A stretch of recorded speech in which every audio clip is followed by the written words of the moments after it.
Red road, কবি শঙ্খ ঘোষ।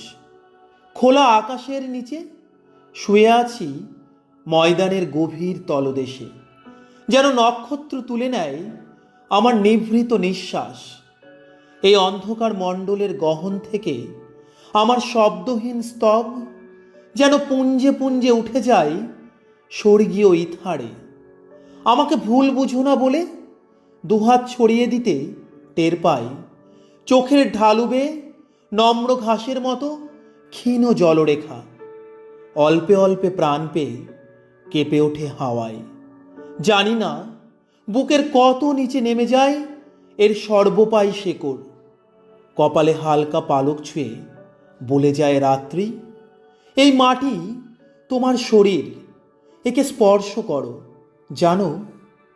আর অমনি 10 দিগন্ত ভেসে যায়, উপচে পড়ে দু চোখ, স্ফুরিত আনন্দে নাকি দিশাহীন জলে।